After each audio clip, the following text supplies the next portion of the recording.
Etsika maro no noentin'ny faritra Anosy nanamariana ny andro iraisam-pirenena ho an'izy ny vehivavy na ny andro ny 8 martsa teo. Naharitra 7 andro izany, natomboka tamin'ny fotoam-bavaka, nitoa tamin'ny fifanakalozana traikefa eo amin'ny vehivavy mpandraharaha, hetsika ara-panatanjahantena, asa sosialy ary ny hetsika ara-pahasalamana, fa indrindra ny fanomezana sehatra ny ady amin'ny herisetra atao amin'ny vehivavy. Ny faritra Anosy izay efa ahitana taratra ny fanomezana sehatra ny vehivavy ankehitriny amin'ny fanana ny vehivavy maro mitana andraikitra ambony ao amin'ny faritra sy eto amin'ny firenena.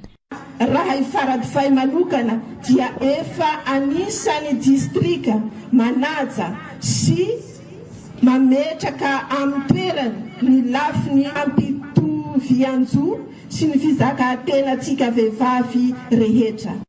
Antoko ny fampandrosoana ny fampandraisana anjara ny vehivavy eo amin'ny sehatra maro eto amin'ny firenena. Nontsiahivy ny ramatoa gobernora ny faritra Anosy teto, nandritry ny lahateniny ny mampiavaka ny vehivavy sy ny fifamenoa ny lasy sy ny vavy. Nanaingy ireo vehivavy renim-pianakaviana hiara entana sy ifanohana ihany koa fanampin'izay ny tenany ho fanatrarana ny tanjona napetraka anantsy ny fankalazana ny andro maneran-tany ho an'izy ny vehivavy dia ny fitovian-jo sy fizakantena ho an'ny vehivavy sy ny tovovavy rehetra.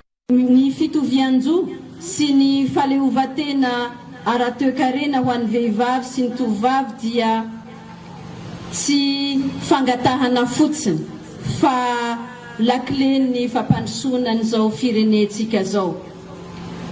Tokony ho azo antoka fa afaka mandray anjara feno amin'ny fiainam-pirenena isika vehivavy, amin'ny fiainatokantrano, manapa-kevitra amin'ny fiainatsika ary mahazo tombotsoa mitovy amin'ny rehetra. 700 ny fikambanam-behivavy hita ato anatin'ny faritra Anosy ankehitriny raha ny antotanisa. Izy ireo izay misehatra amin'ny lafiny maro.